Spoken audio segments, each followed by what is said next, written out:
waa been jacayl aniga barto waa been jacayl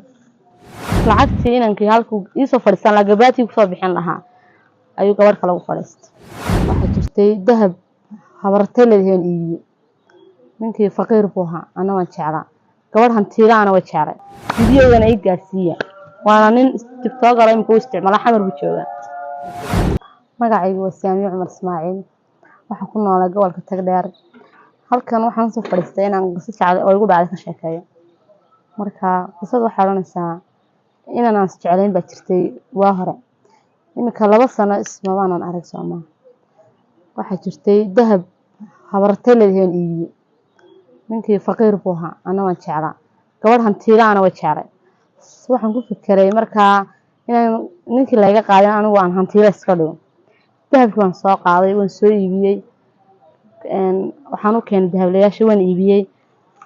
inankii lacagtii u geeyay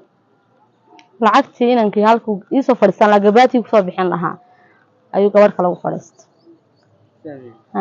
lacagtii inankii waxa u sheegtay aad u dhiibtay si uu adiga kugu soo doonto aad iyo aad laakiin may noqoninoo anigu gabadh kale ugu fadhiistay markaas anigu maan ogeyn lambaradiisa waa xirmay waan waayay xamar uu hadal hayn jiraan soo aaday asxaabtiisa oo wada hadlay maalmo damban ka mid Facebook ku arkay iyadoo sawiradiisa la dayacinayo lacagtiina wuu iga qaaday heer islaantina dad garan maayo meel aan joogo burcaan joogo Hargeysa aan aaday marka 2 sano ka hor bay ku dhacday shaqadaasi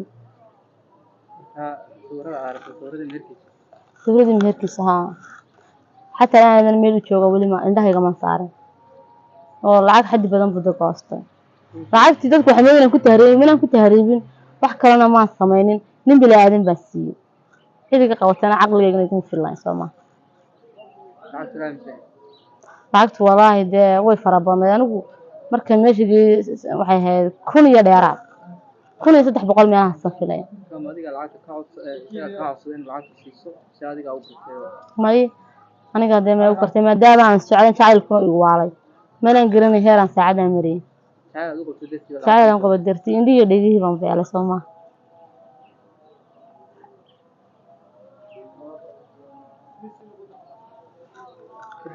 marka wallahi imika laakiin noloshii waan ka baxay daabkiina waxba la iguma qabsan reerkoodiina xitaa imika taas garan maayo saaxiibadiisa iyo asxaabtiisa baan aqaan Soomaa burcaan oo ka gogosto xamar buu ku qabaa gabadha warkiisa bilka bacdi aan baraabishada ku arkay wuxuu qariyada asxaab kale friendsna soo dhigtay may lama soo xidhan waxaan leeyahay horto waan haddaan arko nolosha horto u dhamaatay laakiin ma filayna arkayo qurbuu socda haddana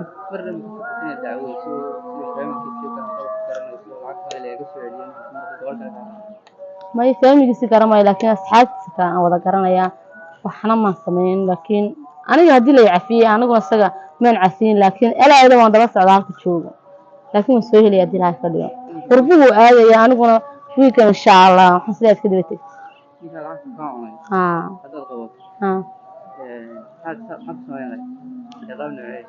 horta inuu fariintan aan ka laga yaabaa xukuma siinay habban si lama soo qabsan lahaa soo xirigelna marka hore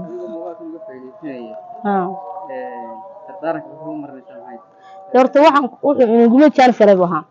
wuxuu sameeyayna waxaasna wax rag sameeyay xeerka dumarka midna ma aqoon inuu guma dhalo laakiin marka saragna caadi weey dhamaayna ma jeceliin ka bala jeclaat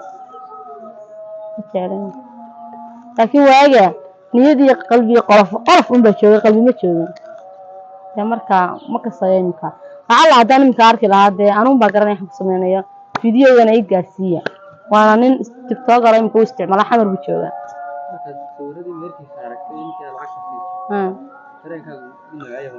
wallahi tadaan ku dhaho biliyo 7 xum wallahi marka adigu dareemi kartaa qofka wax ku dhacay laakiin xuquuqdu ku dhacaysa ilaahay karku ka jar